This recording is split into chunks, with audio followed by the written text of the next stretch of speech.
thewellnesscouch.com, streaming wellness into your lives.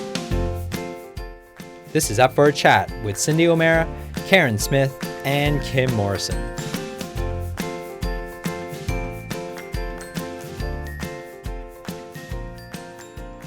Here we are, up for a chat about the hottest topics that are important to you, inspiring you to awaken the change within. I'm Karen Smith. I'm Kim Morrison. And I'm Cindy O'Meara. And welcome to today's show where we have one of our, our beautiful guest today, Juliet, is probably one of all of our favourite humans on the planet. We've all had the most exceptional experiences with today's guest, which is why we wanted to share with you guys. Because it's not fair, when you have somebody that's so special in your world, it's not fair to keep them to yourselves. I think it's important to share the love. So we've got the beautiful Juliet Dyer, who is the creator and founder of the Revitalize Centre in Melbourne, which we're going to hear all about today because, there's been some amazing leaps of faith and some incredible steps forward that Juliet has taken to become such a pinnacle of her community, but also to be able to give back to so many people and to provide such an outstanding healing possibility for so many people. So welcome to today's show, beautiful Juliet. I don't want to give away too much of your amazing story, but I could easily, because I could just talk about you for the next hour myself. But I don't want to do that. So welcome to the show. Thank you so much for having me today. What an absolute treat. We're going to share everything that you've been doing with all of our listeners. And I know for all of our listeners, you guys are going to be unbelievably inspired by what Juliet is going to share with you. So make sure that you guys are sitting and you're ready to take in some of these nuggets of brilliance from this incredible woman. Kimmy, over to you with your first question, the one that you always like to ask. Yeah, Juliet, I know that you, maybe you can tell us how you came to meeting us all and what led you to particularly where you are now, going from a full-on corporate career into something that some could say quite hippie, others could say very holistic. What's led you to being with us here today, beautiful girl? Initially, it was the health of my family. Quite some years ago, when you had the first wellness summit, I went along because I'd heard of Cindy, and I thought, okay, I want to go and listen to everyone talk. I hadn't heard of you, Kim, or you, Karen, and I sat there and listened to you both and just went, wow, this is amazing. At that stage, I was at the end of a 10-year period of looking after my family. Should I go into what's been happening? Yes. Yeah, okay. So my children, both of my children and my husband have all got a congenital heart disease. When I first met my husband, he was actually riding a push bike around Australia on a solo bike ride, and he was raising money for the Royal Children's Hospital because he'd had surgery, heart surgery, when he was 8 years old. And so I went into the relationship knowing that there were heart problems in our family, but not really understanding the full concept of that when I was 23 when we got married. We had our first child and he was fantastic. Tyson was great. And then we had Charlotte. And we discovered during the pregnancy that she only had 2 chambers because she had massive holes in her heart. And when that little princess was born, within 4 weeks she had her first surgery. And a lot of drama and everything around that. 3 years after that, our beautiful little Tyson then just started to develop problems, and we found some holes in his heart, and his heart was also quite slow, so he needed a pacemaker. Not long after that, I think it was another 2 years after that, then Charlotte, almost 2 years and 1 day to the date, she then needed a pacemaker as well, so she went back in for another surgery. Not long after that, actually the following year, Stuart started to develop problems again. And we went through a really big ordeal with him with multiple heart surgeries, different procedures, and we almost needed to have a heart transplant. But luckily we got on the right course with the right doctors, and he went from having a heart function of only 9% to now I think we're back to about 34 or 35, which is pretty amazing. During that period, though, I was really strong. I was resilient. I was helping everyone, caring for everyone. But it was at the end of it, after Stuart's last procedure, Tyson then had another issue going on. And it was after Tyson's issue that I really started to lose it. I was crying all the time. I was depressed. I wouldn't let anybody see me cry. I would sneak into the bathroom. I was just sad all the time, and I couldn't lift myself out of it.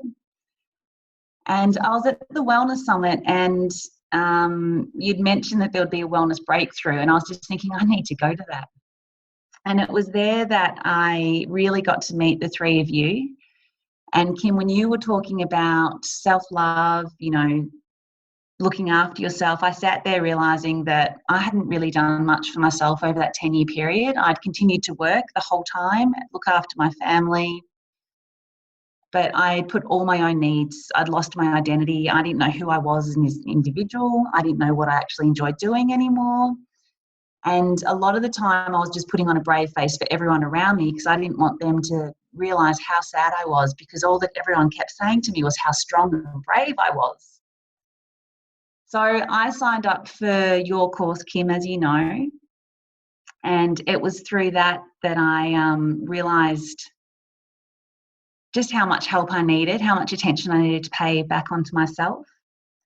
Halfway through that course, I almost quit because work was really busy. The kids, it was all just getting really, really hard, but my family wouldn't let me. They said, just no, stop, continue, keep going. So I kept going with your course, and by the end of it, I realised that I wasn't quite happy with where my life was leading me. I didn't feel that I could sit behind a desk for the rest of my life. It wasn't enough for me. Kinesiology was what helped Tyson through his last health little issue that he had. And so I started exploring that further and started studying kinesiology. And so now I am a kinesiologist, which I love. It's remarkable, actually, because I remember when you were going to quit during the health and lifestyle education program, and I'm always one that trusts if someone needs to withdraw or if they have to do that. I also find the irony quite interesting that my course is not a hard course. It's actually every week just doing a ritual and reading a little bit of information, but obviously there's more there if you want it. But it was interesting. I find the people that think that they can't do it are often the ones that need it the most. So I was really grateful to your family for suggesting you stayed in there, because often it's people from the outside that can see when someone's tank is getting very, very empty. And you're right, you had given so much for so long. And I'm sure as I'm saying these words, many people, predominantly probably women, would be sitting there saying, gosh, that's me. If there's one piece of advice that you would have for anyone listening to you right now, what would be your point? What would be your biggest point at this point? I think that obviously if I'd known better, I would have done things differently during the time, but I wasn't great at asking for help.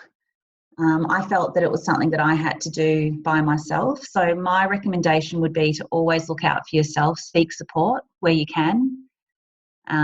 If someone offers a hand, take it. And just to remember to spend time on you. And even if it's just taking 5 minutes to sit quietly and have a cup of tea, if it's debriefing with a girlfriend, it's just so important. All the rituals that I did learn through you, Kim, is just looking after yourself. And I would say that's probably one of the main things I have with my clients at the moment, is that when they are going through a big part of something big in their life, they forget about themselves. Yeah, they forget how to care for themselves and what they need to do to fill themselves back up again.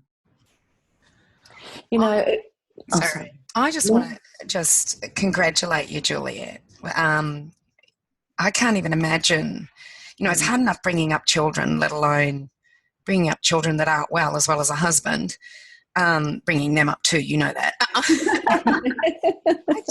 I just want to congratulate you and take my hat off to you and, just say that I'm in admiration for what you did. And also that you figured out that it was about looking after yourself and self-care and, and doing what you needed to do in order to be, the best that you could possibly be. So I just wanted to congratulate you at this point. Now I know Karen probably has a question, but I'm in awe at the moment. I can't think of a question. Thanks. No, I remember when I met you, Juliet, you were kind of still in it, but kind of on the way out of it. And honestly, I remember the pain in your eyes and the sadness that you were carrying around with you. And I think that on so many levels, and, I think it's important for our listeners, and I'm just kind of feeling into this for myself as well. I think it's important to identify that, there are different levels that a person is experiencing suffering for themselves. I mean, obviously you were caring for your family, but then there's your own pain, your own suffering that you're experiencing, but you don't necessarily have the time or the mental or emotional availability to cater to yourself, because just everything that you have is expended on everybody else in your family who means more to you than life itself, like your children. And I think it's so important to identify those different levels, that when the lights go out and it's just you alone with you, the kind of conversations that you had with yourself.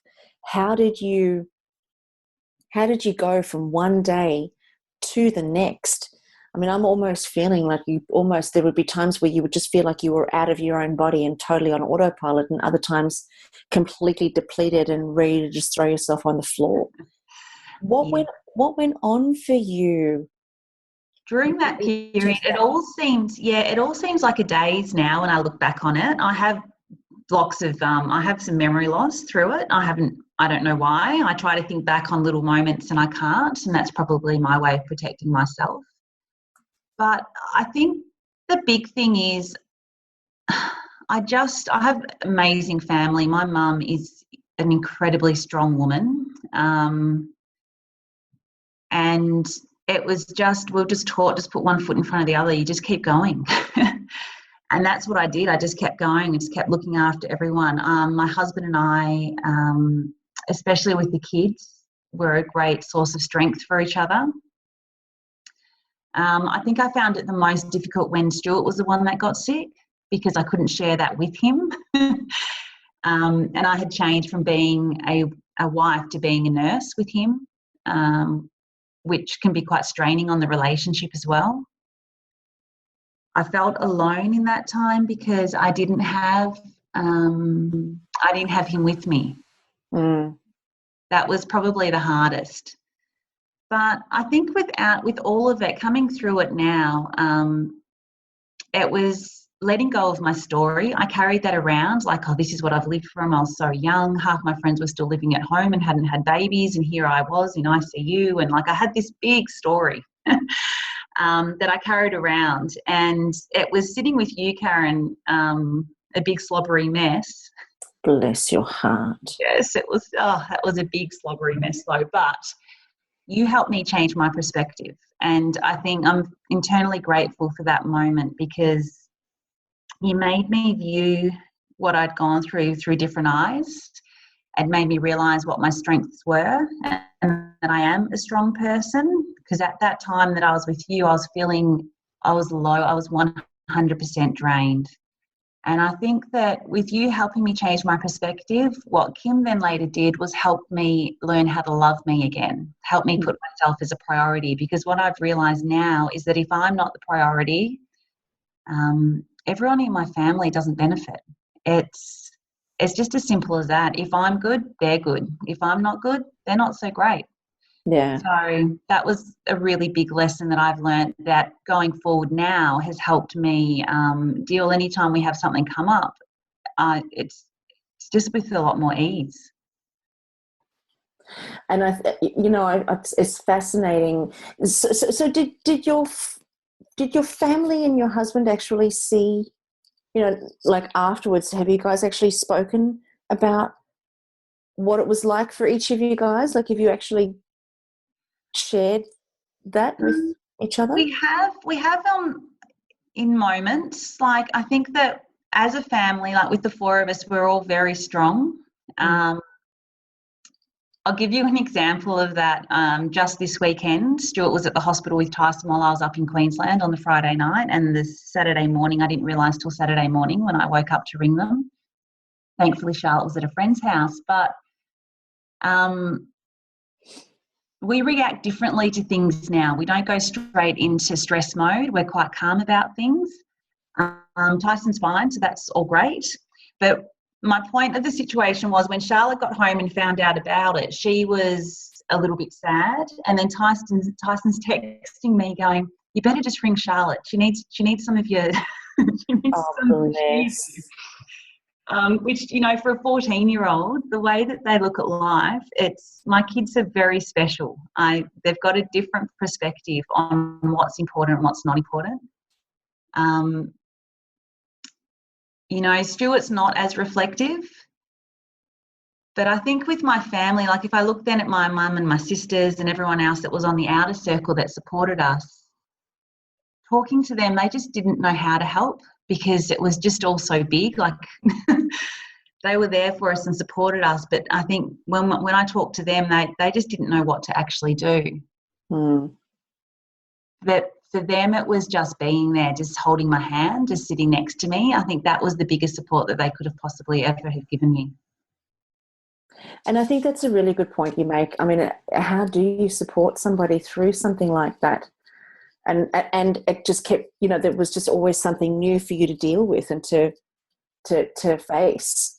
When you say that you're strong, you know, yeah, I see. In my eyes, you're an absolute powerhouse, and I'm in awe of you every time I'm even in your company.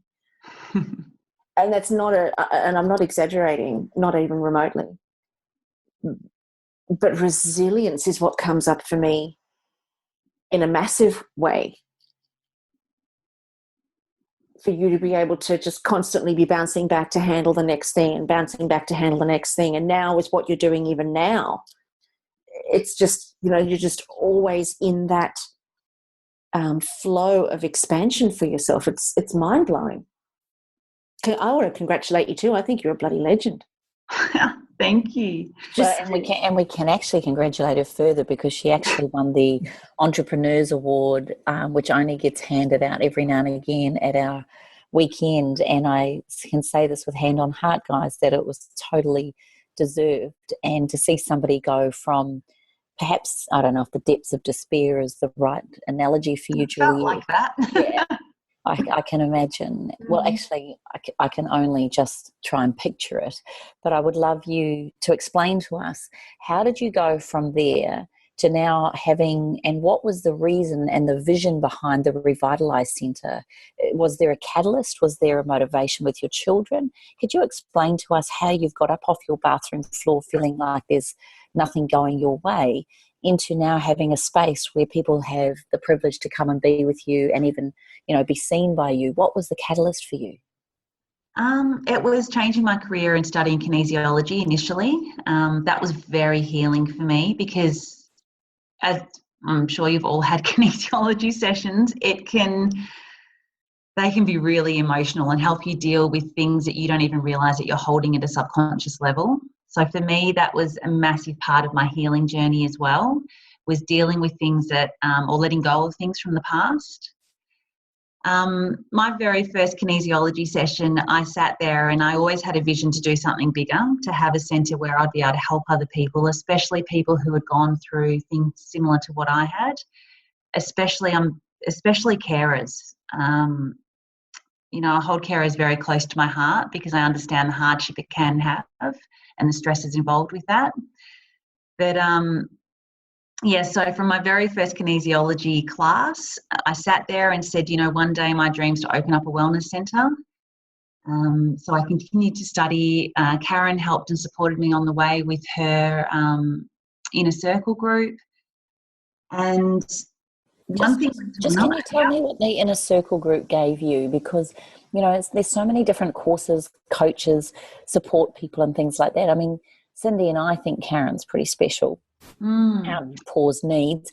But the reality is she does offer something quite unique, and I just love you to explain what that did for you, because I think it's time we explored what the inner circle is about. Yeah, so that absolutely.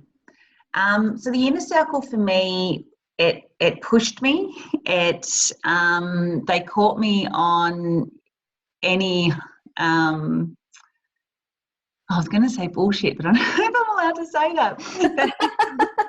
I do that too. I say it and then I go, oh, no. I was trying to think of another word. But it was really amazing, because it really did push me to my limit with if I had any fears, they would talk me through those fears. Everyone in our beautiful group, Karen especially.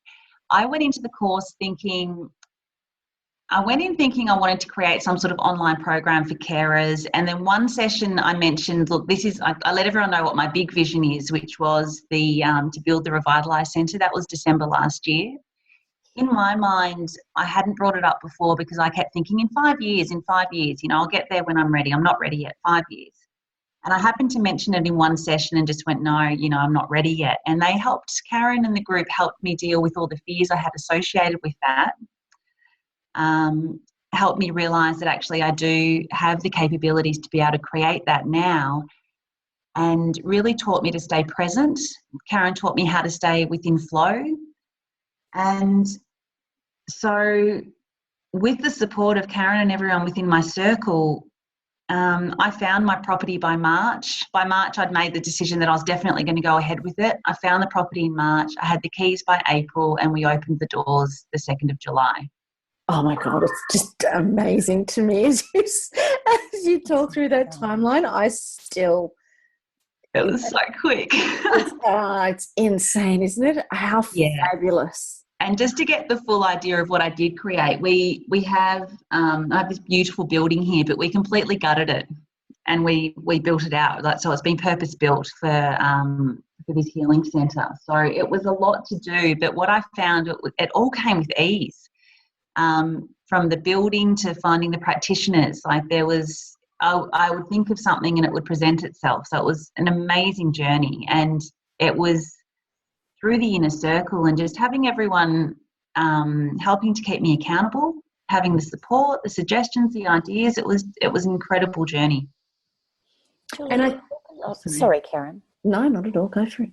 I just wanted to pick back up on what you said before, Juliet, around carers, and I think it's a beautiful point that you make. Often the person going through the trauma is obviously, or the disease or the illness is obviously it's a focus point for everybody, and the carers often, it's not that the carers, I don't think, are ever saying, what about me, look at me, because they know that no one would ever want the problem that the person they're caring for has got, but they do get looked over and they do sometimes forget about themselves.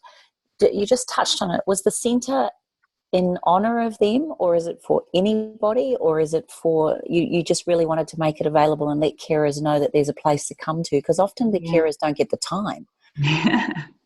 That's true. My idea for this centre is a place for people to feel safe and secure, a place where they can feel that someone's holding their hand while they're on their journey. So yes, it is for carers, but we've opened it up for everybody. I just have a really special place in my heart for carers, because you're right, it's while there is drama going on, while they're in the middle of some sort of health crisis and they are caring for that person, it's when the person gets home and the emergency stops, and everything starts to settle, and it's that after period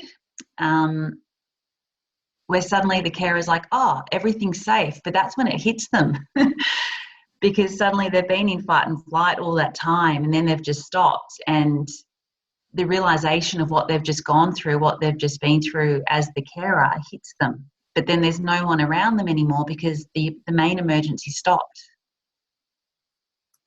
So what I love about kinesiology and with what we offer here at the centre is that we can then help those people on their journey of healing themselves, because it's not just the actual person that was ill that needs healing, it's the carer as well. Yeah, makes sense. the main purpose. So here we have practitioner rooms, and then we've also have a healing space where we offer yoga, meditation, and we also have chakra dance in there. So we've got the support for people on all levels, so they can come and join a class. My vision is to build a revitalised community so that they can meet some other like-minded people, other people that might be on a similar journey to them, and they can connect and not feel so lonely as well on their healing journey or whatever path that they may be on. So it's just a really beautiful spot here in Glen Iris. I love it. It looks so beautiful in the pictures and the website, and I can't wait to come and visit it. And what if you if you had a bigger vision still, like what is your hope apart from having the connections and everybody coming there? What is your hope then for the people that attend? What is your outcome? Is it one session? Is it 10 sessions? Is it an opportunity for growth? Do you offer education? Explain to us more about what it is and the intent behind what you offer.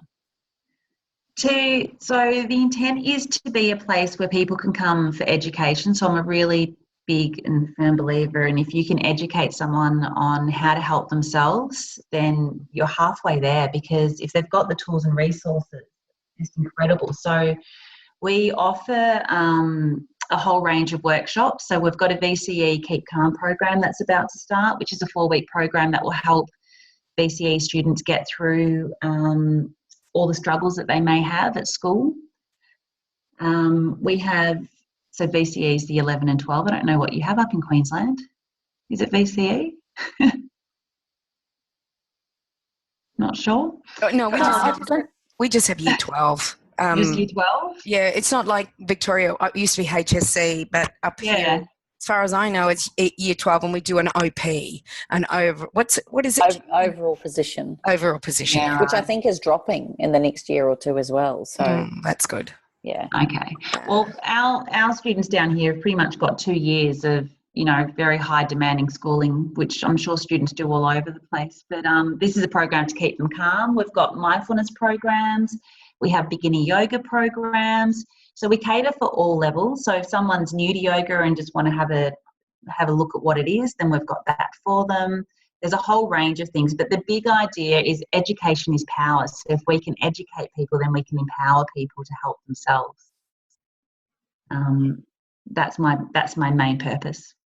Tell me, I know you've spent time with me and with Karen, but I know you also mentioned that Cindy was the original person that you were interested in. Yeah. Tell us how nutrition has played a part and what our rock star has done for you in your world as well.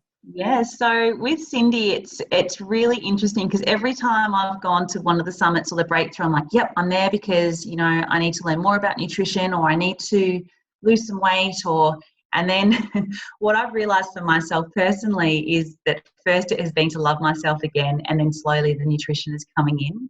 But the biggest impact, Cindy, that you've had on our family is the pantry. I think after the first summit, I went through and just cleared out bagful after bagful of food, which I didn't know. I had no education on what was great and what wasn't so great.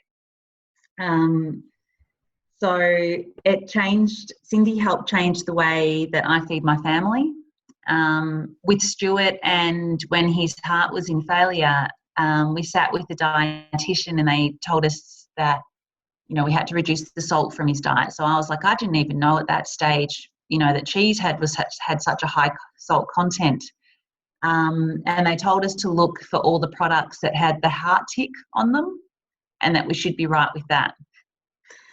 So, oh, that's scary. Yeah, it was actually really scary, especially after hearing you talk, Cindy, and all the information that you gave us, and it was incredible because then it opened up. That was that education again. It changed the way I shopped. It changed the way I prepare food. Yeah, big impact on our family. And now what they'll do is that they'll want you to do the star rating. So I've been looking at star ratings lately, and I ring up and I question about their foods. And At the moment, I'm on a bit of a bandwagon with the amount of residues of chemicals in food. So I will ask what testing have they done and what residues are in, and then I'll go, well, how did you get 4.5 stars? So watch out for star rating or 5-star rating. I'm on to you. I want to go back a little bit. I want to go back to, and I don't know if I missed this or not, but I want to go back to Stuart's house and then the kids. Mm-hmm. And did they find, was it a gene or what? Why was there 3 in the family, like father, son, and daughter? Why were there 3 in the family? Did they give you a reason behind exactly what happened? Yep. So when we had Charlotte at the Royal Children's Hospital, they were just amazing. They started asking about the family history. Is there anyone else in the family that has heart conditions? And Stuart's sister and Stuart's niece and Stuart's mum have all got heart conditions as well. And so they then ended up going, well, can we do some testing and figure out what's going on? So we went, sure, no problems, absolutely. And so that was when Charlotte was born. So that was when she was, at 4 months old, they started doing the testing. And during that process, they took some bloods from all the family members and they were looking into it and they couldn't find anything. So they'd given up on it. And then in, I think it was 2008, so maybe I'm just trying to think. No, 2012 or 14, I don't know. About 8 years later, we got a phone call saying we've found it. We've found what the gene is. So it's called, it's TBX5, which is called Holt Oram Syndrome. But the amazing thing is now for our children, like that they will have choice going forward through IVF, whether or not they choose to carry forward. So it's completely up to them what they choose to do, but they can eliminate the gene any further. So at the moment, it's a 50% chance with every child that we have, whether or not they'll carry this gene. This is what I love. I love that they've found the gene and they can, through IVF, eliminate this gene. I have hemophilia in my family, so that's a bleeding disorder. So I have, in the generation of my mother, I have 6 uncles with hemophilia. And when they figured out the gene and everything about it, they offered to all of us screen testing. So from the 11 children, everybody, like my mum's generation, they then had children. So all of that generation was tested for the gene. And then for those who had the gene, they were then given the opportunity to do IVF. And some decided to take the chance. Some decided to do IVF. And it's quite interesting. It was like 50-50. The ones that took the chance and had a boy didn't have hemophilia. And yet my another cousin took the chance, had 2 boys. One had hemophilia and the other one didn't. But what's interesting is in the IVF stakes. So while they chose to have girls, because girls are the carriers, not the ones with the gene, it's rare. I do have a cousin with hemophilia, by the way, that is a girl, but it's very rare. But for my cousin that had the gene for hemophilia, she chose to have girls. But those girls have the gene. All 3 of them have the gene to pass on if they have sons. Wow. They couldn't eliminate it. So I'll be really interested, how moving forward, how this works, because we still have a lot to learn. But I love this. This is where I love medicine, is that your children won't have to deal with this with their children. And then their children can test for the gene. And if they've got it, they don't have to deal with it. And eventually, hopefully, that gene will disappear from, your family. So it's wonderful. There's horses for courses. And while, sometimes we bag, medicine, especially when we're in the field of nutrition or kinesiology or things like that, we may bag them at times, because I think what's happened is that they've gone to the point where they think that they're the cure-all. But there is horses for courses, you know, and when it comes to genetics and emergencies and surgeries and, you know, all of those wonderful things that medicine do, I'm in awe. But when it comes to prevention, you know, I'm in awe of what you're doing. You know, you're helping prevent what's happening with carers. You're helping to prevent people that are not, you know, doing so well, and maybe it's something that they need within kinesiology or, you know, whatever else that you're offering in that clinic. So I just wanted to talk about that because, you know, I was listening to your history and I'm like going, what is happening here? Why is this happening?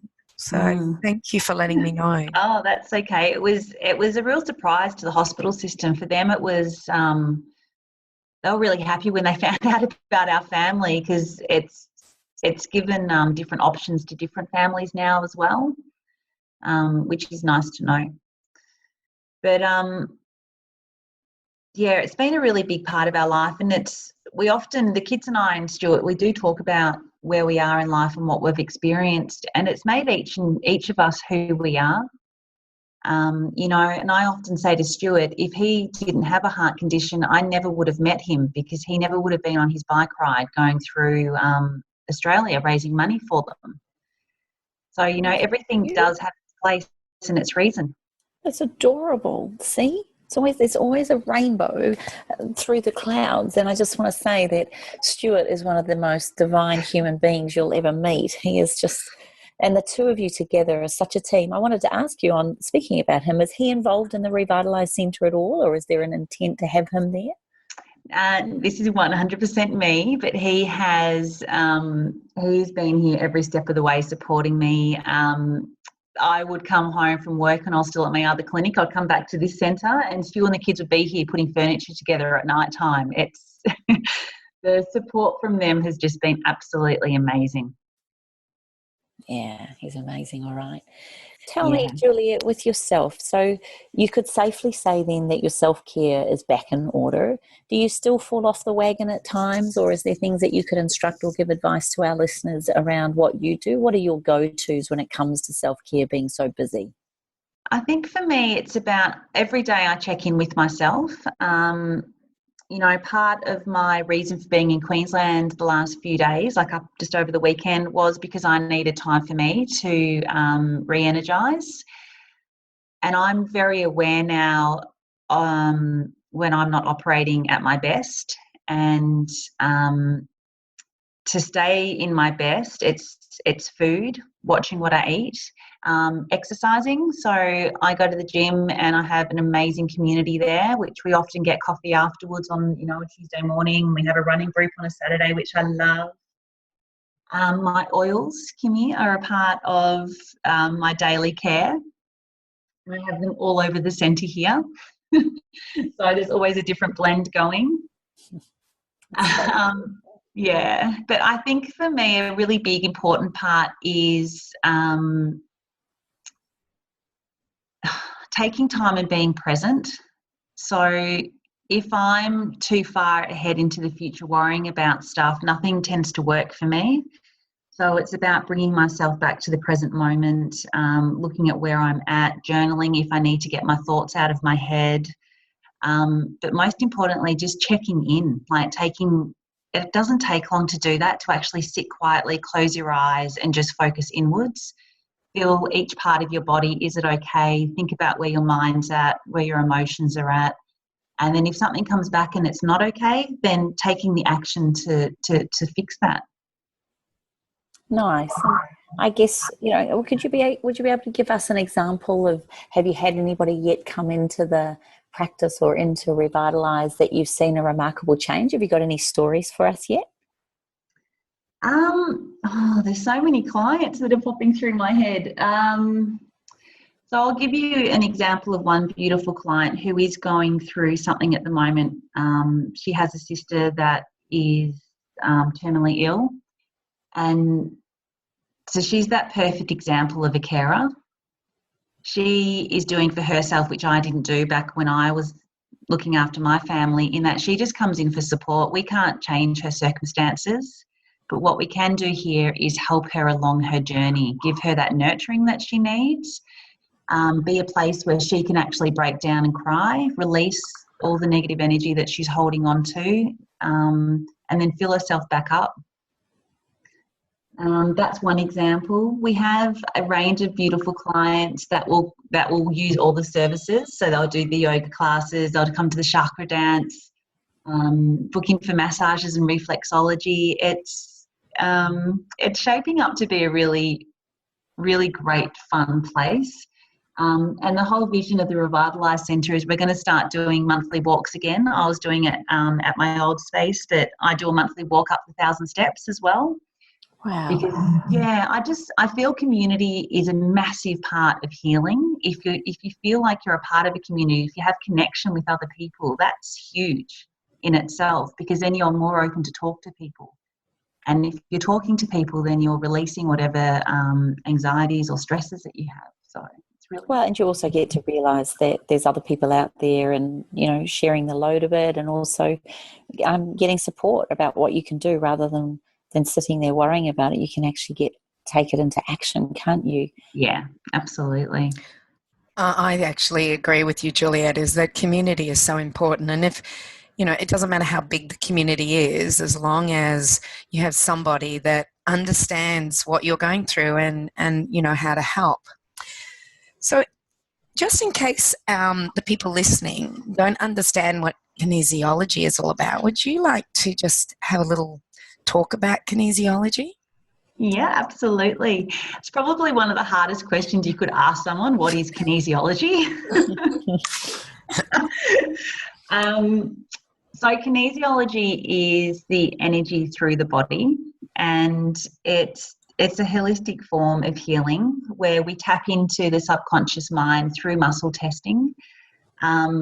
I start most of my sessions with new clients going, I can't read your mind. I don't know what's going on in there. I'm just talking to your body. As a kinesiologist, we're a facilitator. So through muscle testing, we're working out if there's too much energy in a meridian or not enough energy, and just listening to all the signs and cues that your body are giving us. And then we have different remedies that will help increase the vibration of the client and give them the support they need to be able to move forward in life. So there can be a range of things that could be happening with them. That could be to do with nutrition, or it could be emotional aspects. It could be something physically wrong, pains in their body. So kinesiology can help on all different levels. My favourite place to work is on the emotional spectrum, helping people deal with things that might have happened in their past, helping them deal with things that are currently going on in their life, and releasing the emotions that they're holding on to in regard to whatever their issue may be at the time. And you can muscle test in different ways, can't you? Yeah. So, and you can use different muscles. You can use a leg, you can use an arm. It's a whole range of different things that you can do. Yeah, fingers. Yeah, and self-testing? Yes, so you've seen me do this, Kim, at one of your workshops, but you can. I love showing people how to self-test, so you can do it through the whole body. So you can do it with the sway. So if you are naturally drawn to something, you'll find that your body moves forward to it. If you're repelled against something, if you're standing still, you'll find that your body, so if you imagine a very dark scenario, you'll notice that your body will gently move backwards. So that's a form of muscle testing as well. Yeah, nice. And tell me, do your kids use it? Are your family using it? Yes. So I had Charlotte's home from school today, so she was up on the table going, "Fix me, Mum, fix me." Oh, I love that. Fix me, Mummy. Mummies can fix anything. I reckon. Oh, it's so beautiful. And then she looks at me and she's like, "I don't know what this stuff is that you do." She's trying to make sense of it and she can't. It's really cute. But yeah, she had jaw pain today because she's got some braces going on and her jaw, her TMJ was a bit sore. So we, with kinesiology, there's different acupressure points that you can hold to help release the pressure within the mouth and within those muscles. So we're working on that with her today. But yeah, they do use it, and that's kinesiology. The last illness that Tyson went through was it was a mixture of kinesiology and chiropractic that actually got him better. This was a non-heart related issue that happened to him, in that he was experiencing severe pain in his legs, initially to the point where he couldn't walk. And initially the hospital was telling us that he had regional pain syndrome, and then the pain started moving throughout his entire body. And we're back in the hospital because he would scream out in pain, and then he'd pass out, then he'd scream and pass out, and we did not know what to do with him. And once the pain started travelling through his body, they were telling us, well, he must have conversion disorder. So then they were saying that he was... What's that, conversion disorder? Conversion disorder is where you convert your emotions into a physical symptom. So I didn't know they believed in that. Yep, they do. So, wow. But what they were telling us with Tyson at this stage was that he went into hospital like he was a happy, vibrant, boy, 12 years old, no issues, and all of a sudden had a sore leg, and the sore leg suddenly turned into paralysing pain all through his body, where he was wheelchair bound. We were in and out of hospital for a 3-month period. He was in a wheelchair. And they were telling me that he had conversion disorder, which trying to tell me that he was depressed, and they were going down the stream of antidepressants with him and a whole range of other medications. And it wasn't making sense to me, because he was a happy, vibrant child, and he was depressed at that stage because he'd been stuck in hospital and in a wheelchair. The whole time this was happening with Tyson, I was talking to my chiropractor, and he rang me one day and said, Jules, I know what to do. I found someone, bring him in. Driving him in to see our chiropractor and to see this, what we used was a form of kinesiology and chiropractic. And that night, Tyson would scream, pass out, and in between the passing out bits, the chiro would get in there and do what he had to do. But I took Tyson home that night, and he walked for the first time. He actually got up and walked around his lounge room before he collapsed, which was the first time that he'd done that in quite some time. So what we had discovered was that because of his previous heart surgeries, he had a lot of scar tissue, and every time he went through a growth spurt, that would pull then on his spine, and he would lose his connection. And not one person at the hospital had looked at him holistically and looked at his actual spine and what was happening. Gosh. That is amazing. That is amazing. Yeah. So you had the chiropractor just work on allowing the scar tissue, getting the scar tissue to soften enough so he could continue to and grow. also there was a lot going on around his neck as well.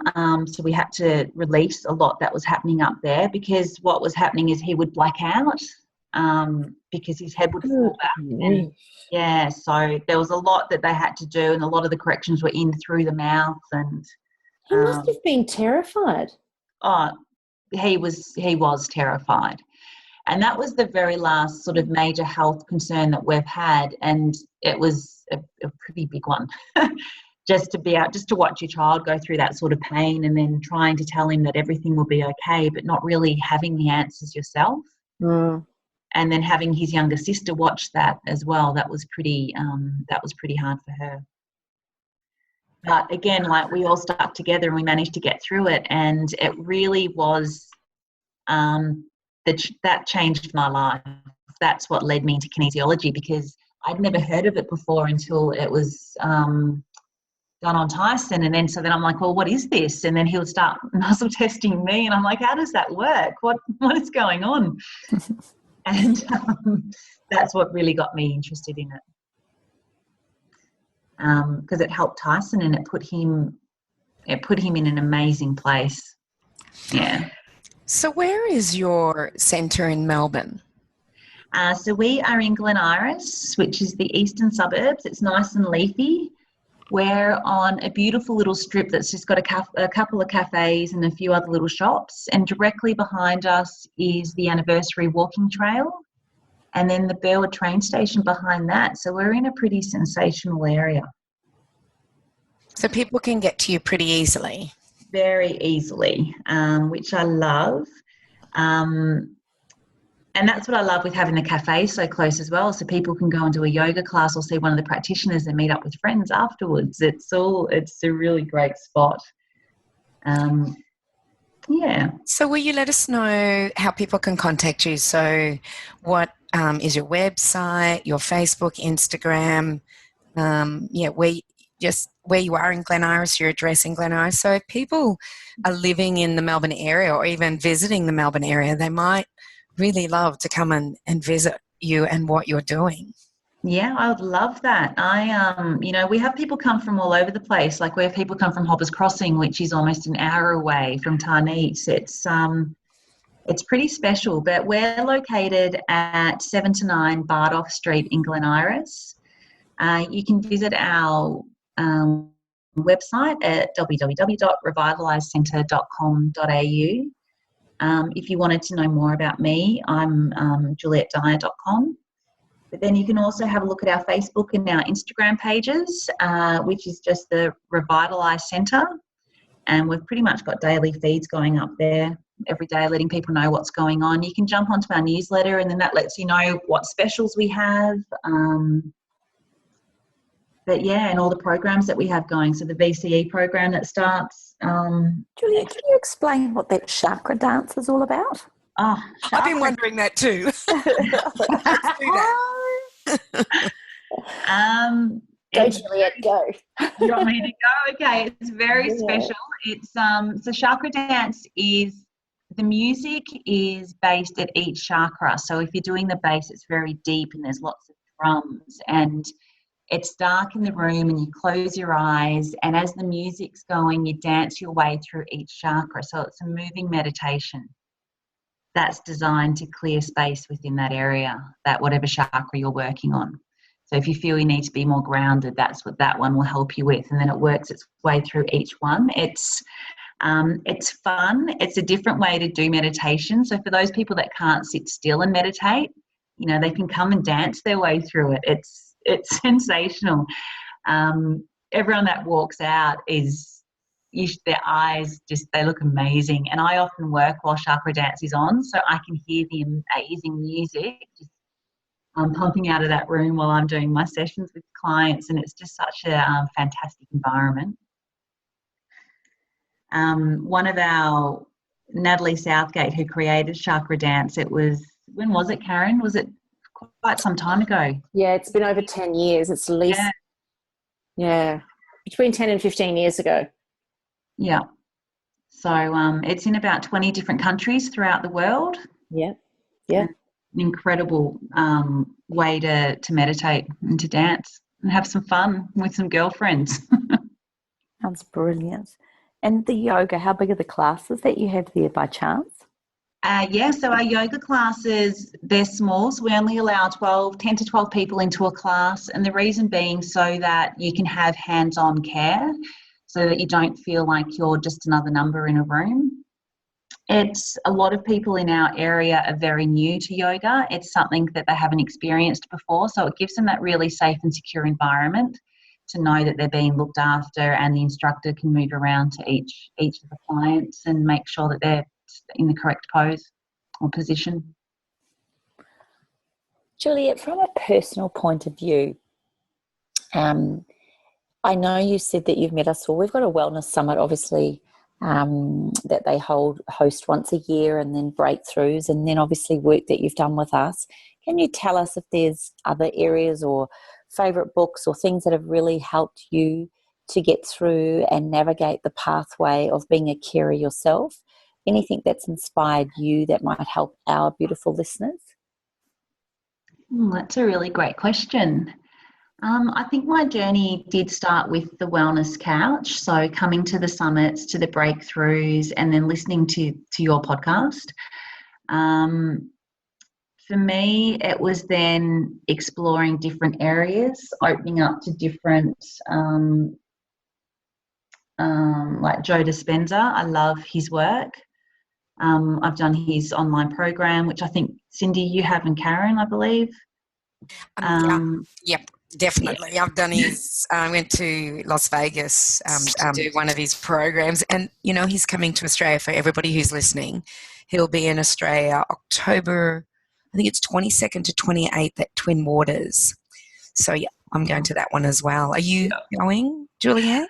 Oh, I don't think so at this stage. I'm just trying to see how things go. I really want to be up there. Yeah. We'll see how it goes. I think for me, Kimmy, like a big thing that helped were having the oils in my life. I used to put, like every day I'd put an oil on, and that would help ground me, use it as an anchor. Other books and other, every sort of self-help book I could think of at the time. I'm gone blank at the moment. But you know what, a big part of my healing journey was starting to reintroduce things into my life that I used to love when I was younger. So I realised that I'd stopped listening to music. I realised I'd stopped reading books for pleasure as well, just novels and things. So, you know, the iPod used to go back on in the kitchen, so that's on every night now, and different music's playing, or I'm listening to a podcast, or I'm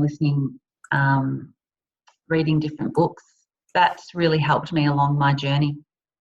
Nice. Didn't really answer your question.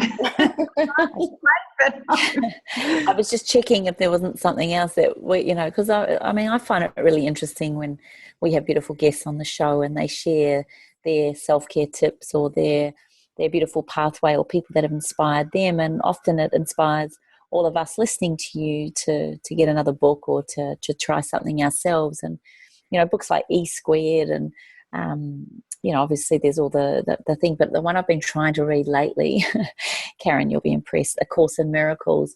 Go you. Oh my Lord, it's just such a I'm still on page 1. No, I'm only kidding. Can I make a suggestion for you, precious heart? Yes.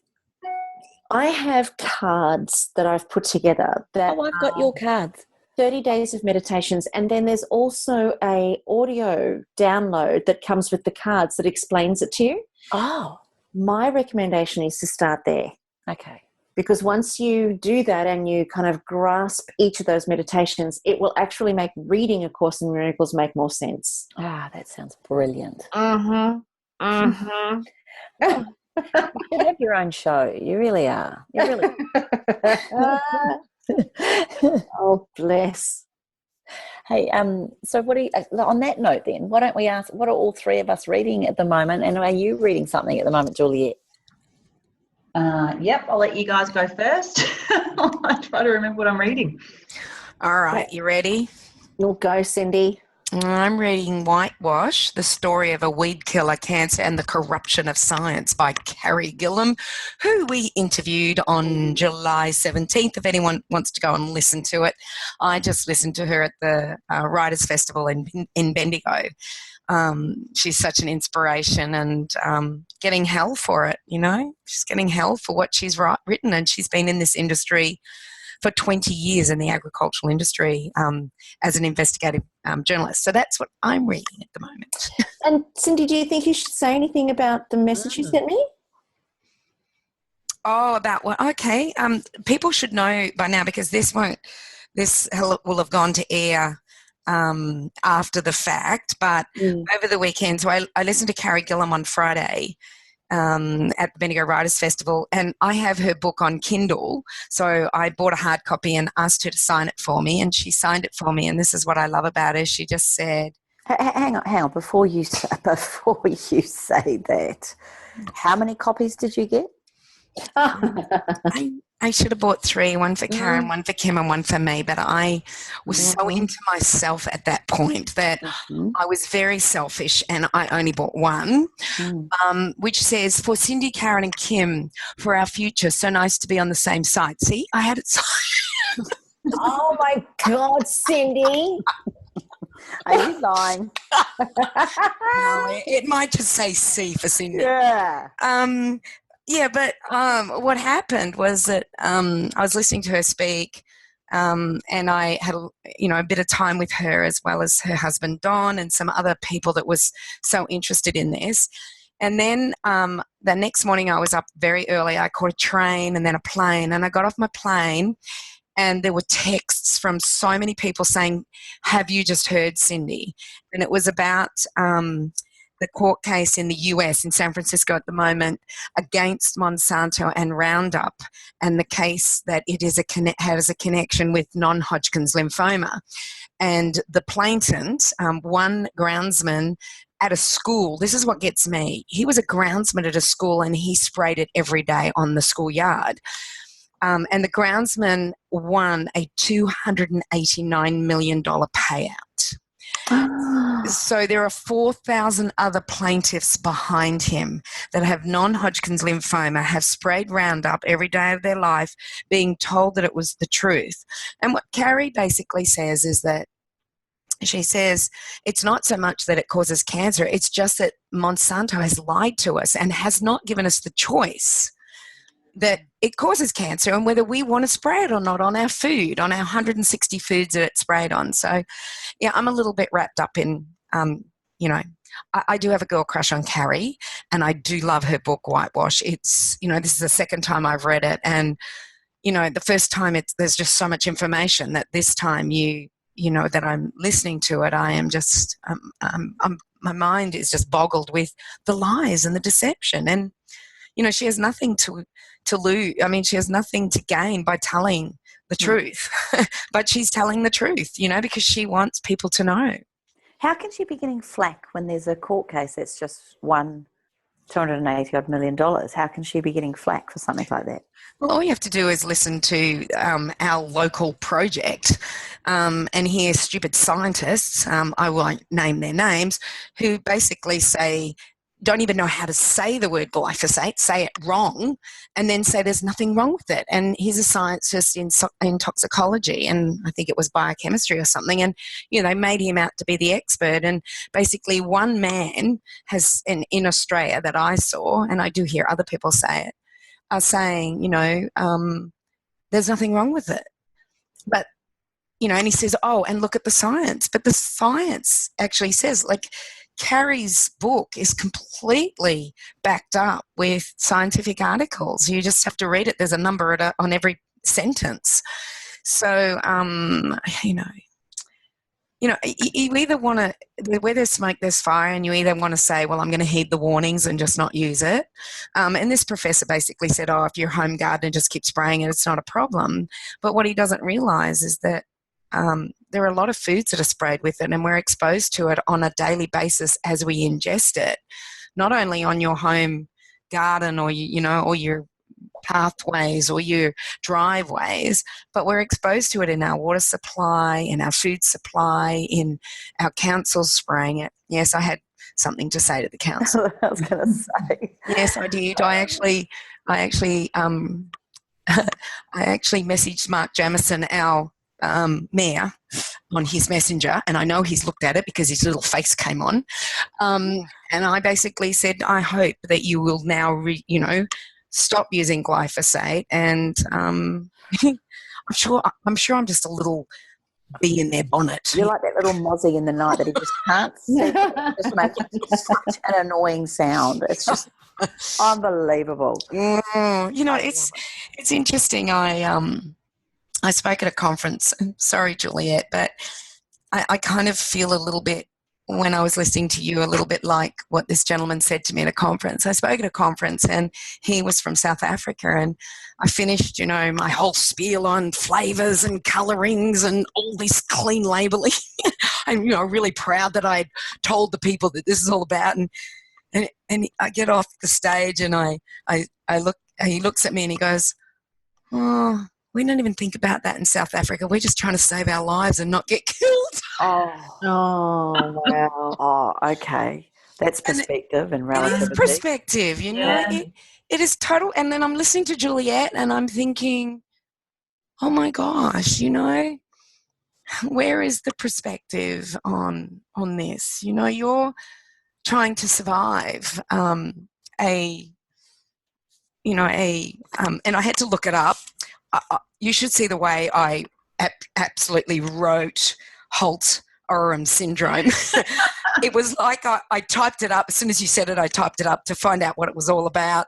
And it's spelled HOLTORAM syndrome. So, you should have seen the way I wrote it. You would laugh, Juliet. But, to to look at your perspective, and I understand food will definitely help, but it's a genetic disorder that, you know, causes mayhem in the heart, not only in the electrics of the heart, but the physical parts of the heart, as well as, you know, other parts of the body. So, you know, here I am going on and on about glyphosate, and sometimes I just think, oh, am I just, you know, maybe I need to put a bit of perspective in it. I don't think so at all. No, I don't think so either. I agree because it's yet just another thing that's killing people. Yeah. So, you know, everybody's got something in their environment that is a threat, and I think it takes people who are willing to stand up against the establishment to start to bring those things into question, because if nobody ever did that, then we would all just be subject to the whims of those that want to make money on us, that's all. You know? Yeah. And it's about, you're educating people, Cindy. Like, the common person wouldn't know about this if you weren't out there with your voice telling us and educating us and empowering us with our choices then. And I think that's what it is, Juliet. I think it's about education, and then I have the choice. I can choose to continue to eat oats, which we know are high in glyphosate, or wheat that's high in glyphosate, or I can choose to choose organic, or I can choose to eat packaged foods with natural flavorings, which are just BS. You know, or I think it is education that we need to do. And you've educated me. I didn't, I've been just reading about the Holt Oram Syndrome while we've been, talking to you, because I'm just blown away that here's another, and this is one thing that glyphosate does, and and so did DDT, that it changes the DNA. And where do we know this? Where did this start from, and when was it first looked at? These were all my questions, but I couldn't find it online. But I'll keep looking, because I'm intrigued. When did this all start? Because we know autism was first seen in the 30s. It wasn't seen before the 30s. Celiac disease was noted, 16th century, but it was also really seen in the 30s and 40s. So, yeah. So I know I just took up heaps of time on talking about my book. Kim, you're next. No, I talk about A Course in Miracles. I love it. I'm loving that. And I can hear Karen nearly every second word. But thank you. My book. Mm-hmm. Apart from writing one, of course, Oh, yeah. Yeah. Oh, yeah. The But art of self-love. That's another podcast, I do believe. I do believe. I do believe. Karen, what are you listening to or reading at the moment? Well, I've actually just finished reading two books. The first one is The Heartfulness Way, and I don't remember the authors. That's my problem. I don't actually. I've got that one here. It's gorgeous. It's beautiful. It's such a lovely read, and it's kind of like it's mindfulness, but anchored in the heart rather than in the mind, which is what I think mindfulness was intending to do originally. But it's taking the awareness out of the mind so that we're not celebrating intelligence anymore. We're kind of moving our awareness to the heart, where they're saying that that's where all of the connection to the higher forces and sources are. And then the other one I've just been reading is Stealing Fire. Yeah, let me just bring that one up, because I think that one is actually a really important one, Stealing Fire, because that one, there will be an author. Stealing Fire by, who is that from? See, I fall in love with the author before I fall in love with the book. Yeah, I learn about the author and then I want to read their book, whereas obviously Karen does it, reads the book, forgets the author. I do. So I wouldn't have even known. So this is Stephen Kotler and Jamie Wheel. Oh. So this is a book that actually my brother-in-law got me onto maybe 4 or 5 months ago. And it's about altered states of consciousness, and over the past decade, how Silicon Valley executives like Eric Schmidt and Elon Musk have been going to a place called Burning Man, where they take psychedelics, and it helps them to bring in new ideas that we couldn't think of consciously. And so Stealing Fire is actually questioning whether it's the right thing to do to have it be so illegal, when what it actually does is it allows us to access an altered state of consciousness that makes us far more creative. And they talk about how other places like the Navy SEALs and the Green Berets, how they access that altered state of consciousness without drugs. So it's really, it's a top book. It's a really, really top book. And I'm reading a second one now, Evolution of something or other, but I'm halfway through that one. Really interesting. It is interesting, those young boys and the soccer team. I would go into a frenzy every time I thought about what they had to do. So I would need drugs right there and then. I would have had to have been sedated. I'm with you every step of the way. I would have taken drugs. I would have taken anything. Yeah, just knock me the hell out. Put me through a cave underwater and not... No. Anyway. All right, Juliet, what are you reading? Well, I've actually just had a little bit of a brain holiday, and I just read It Was Me Again. So it was the sequel to Me Before You, which was have you seen that movie or read that? Yes, I read both those books, and yes, I was disappointed in the second one. What about you? Oh, for me, I think it's just what I needed. And to be honest, I sat on the beach in Mooloolaba on Saturday morning and that book off. It's fabulous. When I'm super busy, I need to take myself away from books that are really heavy and hard to read. Because, Kim, I've got A Course in Miracles sitting on my bedside table too, and I've only a couple of pages into that as well. You know what, Juliet? I expected so much more of her in the sequel. I guess that's... I expected so much more of her, and I just thought, I was so excited because after the first one I went, she's going to do great things, but she didn't really.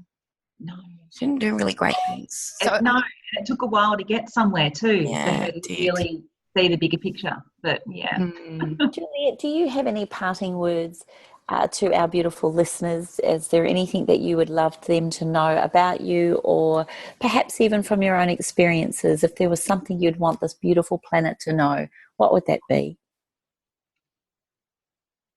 For me, I think I'd love everyone to focus on themselves, to realise that it's not selfish to do that, because I lived about 10 years thinking it was selfish to put myself first, only to realise at the end that it's the most important thing that you can do is to look after your own needs, and then you'll be full and can look after everyone around you.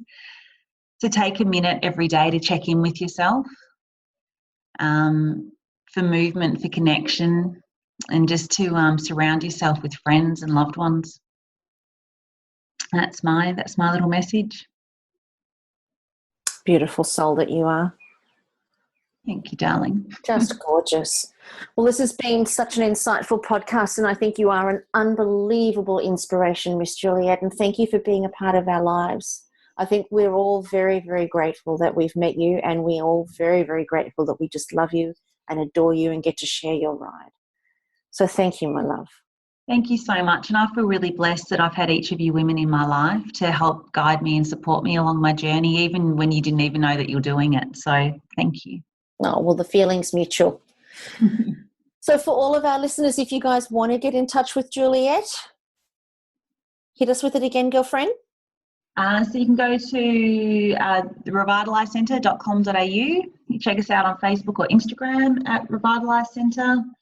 And come and visit us at 7 to 9 Bardoff Street in Glen Iris. We would love to see you here. Fabulous.